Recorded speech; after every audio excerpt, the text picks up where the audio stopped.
സ്വാഗതം. നമ്മളിന്ന് നിലമ്പൂർ ഉപതെരഞ്ഞെടുപ്പിലെ ലേറ്റസ്റ്റ് കാര്യങ്ങളിലേക്കാണ് ഒന്ന് നോക്കുന്നത്.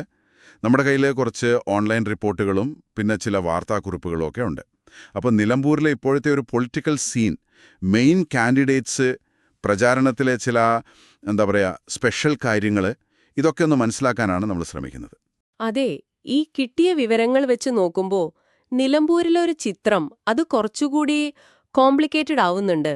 പ്രത്യേകിച്ചും നമ്മൾ പ്രതീക്ഷിക്കാത്ത ചില മുന്നണി മാറ്റങ്ങൾ, സ്ഥാനാർത്ഥിത്വത്തിലെ പ്രശ്നങ്ങൾ, പ്രചാരണ രീതികൾ ഒക്കെ. അതൊക്കെ ശ്രദ്ധിക്കേണ്ടതാണ്. ശരി, അപ്പം നമുക്ക് കാര്യങ്ങളിലേക്ക് കിടക്കാം. ആദ്യം തന്നെ ഈ ഇലക്ഷൻ വിവരങ്ങൾ അറിയാൻ ഒരു പുതിയ ഓൺലൈൻ പ്ലാറ്റ്ഫോം വന്നിട്ടുണ്ടല്ലോ, അല്ലേ?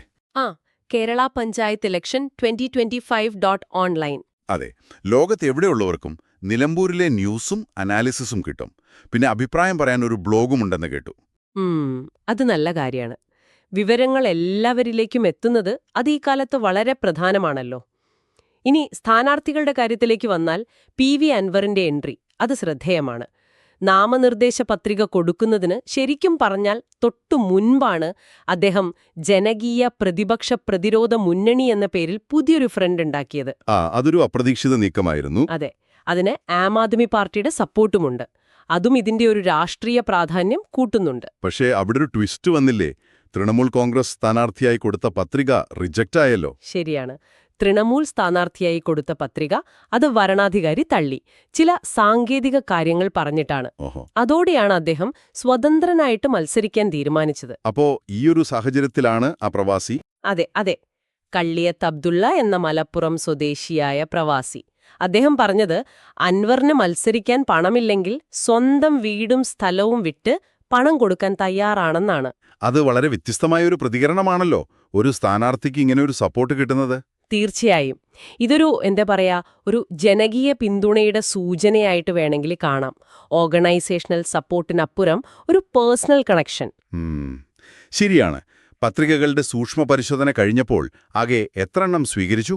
ആകെ 25 പത്രികകൾ കിട്ടിയതിൽ 7 എണ്ണം തള്ളി, 18 എണ്ണം സ്വീകരിച്ചു. ഓക്കെ.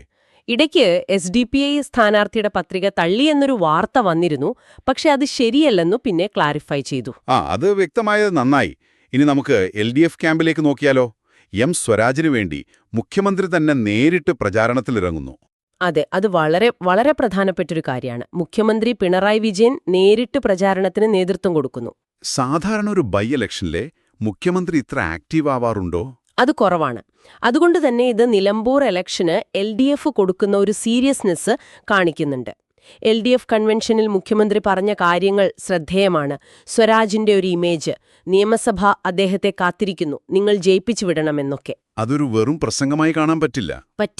മാത്രമല്ല, ഈ മാസം 13, 14, 15 തീയതികളിൽ മുഖ്യമന്ത്രി വീണ്ടും നിലമ്പൂരിലെത്തുന്നുണ്ട് പ്രചാരണത്തിന്. അത്രയും പ്രാധാന്യം കൊടുക്കുന്നുണ്ട്. അതെ, ഒരുപക്ഷെ PV അൻവറിന്റെ ഈ അപ്രതീക്ഷിത എൻട്രിയും സ്വതന്ത്ര സ്ഥാനാർത്ഥിത്വവുമൊക്കെ LDF ക്യാമ്പിലും ചില കണക്കുകൂട്ടലുകൾക്ക് കാരണമായിട്ടുണ്ടാവാം. അപ്പോ ഇത് വെറുമൊരു സീറ്റിന്റെ കാര്യമല്ല. നമ്മുടെ കയ്യിലുള്ള ഒരു റിപ്പോർട്ടിൽ പറയുന്നത് പോലെ LDF ഇവിടെ ജയിച്ചാൽ അത് ചിലപ്പോ UDFന്റെ നിലനിൽപ്പിനെ വരെ ബാധിച്ചേക്കാം.